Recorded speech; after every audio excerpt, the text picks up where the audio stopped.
apart. But we have forces in the U.S.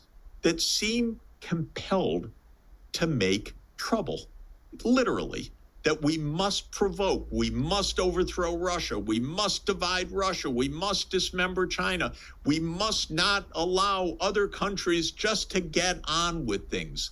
That's all the other countries are saying. When I say these things, it sounds so weird, by the way, to Americans who are reading the New York Times or reading the Washington Post or reading the Wall Street Journal, because Mr. Sachs, China's our enemy. They're doing all these terrible things. Russia, they're the imperial blah, blah, blah. Because we're fed a bunch of lines that are complete nonsense. But if you say it again and say it again and say it again, and the U.S. is, you know better than anybody, USG trying to control the narrative, trying to control what we hear, trying to control what social media can say, well, the simplest truths become completely clouded. So the point is, you asked me, does the U.S. have an interest in war with Iran? Of course not. Does the U.S. have an interest in war with Russia? Of course not. Does the U.S. have an interest in war with China? God forbid is my only answer. Right. Would be probably the end of the world. I think, but the point is, we don't seek peace. And especially after 1991, when we got the idea that not only do we not seek peace with anybody, no one can touch us. We're the most powerful country. We can do anything we want. We're the world's sole superpower. We're the indispensable nation. We are the greatest colossus in the history of the world, including the Roman Empire. Every one of those things was said by, again, I'll say grown-ups who don't act like grown-ups. But the idea was we can do anything we want. So, Iran, you're our enemy. Axis of evil. We don't have to negotiate with anybody over anything. You know, one of the points that's very interesting about the Ukraine war is a principle that we have. It's stated, it's Article 10 of the NATO Charter that we are so proud of, which is that Russia has no say in any decisions we want to make about enlarging NATO up to Russia's borders, that this is not a matter of any legitimate interest of Russia. That's explicit. That's called our open door policy, which is we don't accept, even on principle, the idea that Russia has any say or any interest in whether Ukraine hosts U.S. military bases and U.S. missile systems. Putin was told by Blinken, according to very knowledgeable sources, in January 2022, that the U.S. reserves the right to put missiles in Ukraine. Next door, Putin said, but I thought President Biden said that U.S. wouldn't do that. And apparently, I wasn't in that conversation, but apparently the response of Secretary Blinken was, no, we reserve the right to do what we want. Those are our systems. This is not something you have a say about. So this is our approach to the world, which is Blinken. So you just revealed something interesting. It sounds like Blinken's running the administration or its foreign policy. Well, who knows who tells Blinken what to do? Who do you think tells him what to do? I think that it's important to understand this is a big machine. It's a $1 trillion plus machine, the military industrial system of the United States. It gets set in course in a pretty deep way. There's a strategy. The strategy is not changed when a new president comes to office. They may think they have some say about it, but they have not very much say.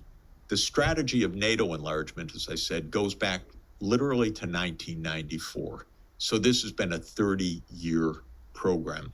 It's very deeply entrained.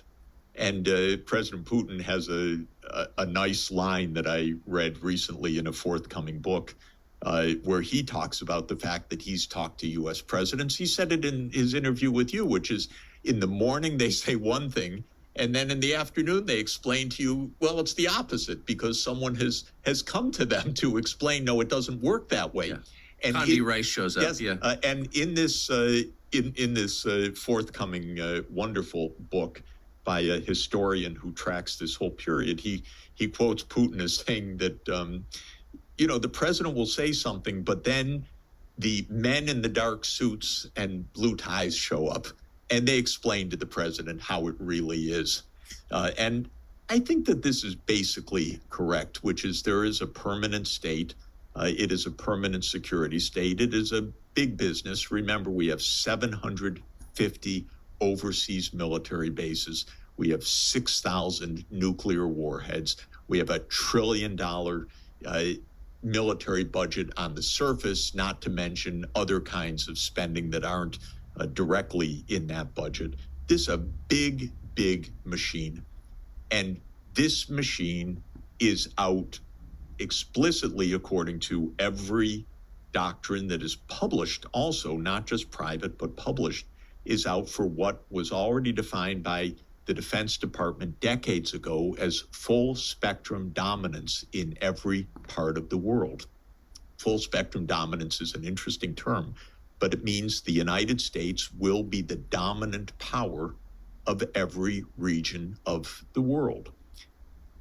It's a kind of crazy idea. I call it completely delusional, in fact, because as you travel and I travel, we see the world in a little bit more symmetric way.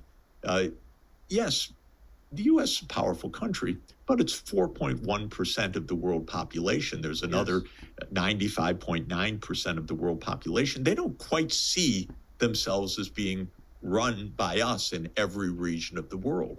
And for the U.S. to say we have full spectrum dominance in Central Asia or on Russia's border, It's silly, or in over other nuclear powers, or in East Asia, where China has an industrial base twice the size of the United States and a population 4 times the size of the United States and hundreds of nuclear weapons and their own interests and a civilization that is 10 times longer lived than the United States, that we dominate China. Well, that just seems like a recipe for a non-stop war. And in the nuclear age, a recipe for, at some moment, at whether it's 90 seconds or whenever it is from now, triggering the absolutely catastrophic, unimaginable end. Because we provoke. We don't talk. We provoke. And this is the most important thing that any president needs to understand. That 30 years, I believe, has now been exposed as a terrible failure. So no one could call U.S. foreign policy over the past 30 years as a success in any way. Every war we fought has been a disaster. Afghanistan, Iraq, Syria, Libya, Ukraine. These are all wars of choice that we decided, that we went in, and we've spent, depending on the count, $5 trillion, $7 trillion. We ran up our debt. We busted the economy. We ignored all of our infrastructure and our domestic issues for this remarkably delusional idea that we would run the world. So if Trump and Vance come in, or whoever comes in, they have one advantage, which was no one could call the current course successful. And there are probably people in the deep state, not everybody by any means, who know, my God, okay, we've done enough. No more perpetual wars. We better do something different. So the president has the certainly the constitutional authority, and if they're a smart leader, the capacity to push, And they're coming in at a moment where maybe the door is a bit ajar to a change of direction. By no means automatic. It's not like the Washington establishment is sitting up and saying, oh, we get it. No, but they can't be sitting there saying it's all working great. So I think that there is that recognition. But the main thing I would say to President Trump and J.D. Vance, if they win, or to whoever is president, is that lesson that you understand about Ukraine is actually the same with China. That's even a more hard to accept and swallow idea in Washington right now.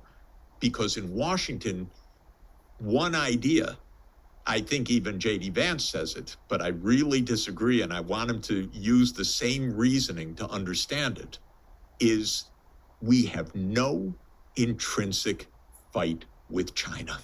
It ain't true. We have to compete with China economically. We have to compete with China technologically. Of course, we have to trade with China also. We should go visit China, by the way, because it's a wonderful place. But we have no intrinsic fight with China. And it's the same logic that they have understood vis-a-vis Ukraine and Russia. We have no intrinsic fight with Russia. We have no intrinsic fight with China. So that's the main thing I want understood, which is all of these debacles are based on the idea that we have to run everyone else's business. We have to determine who's in power. We can even change their borders if we want.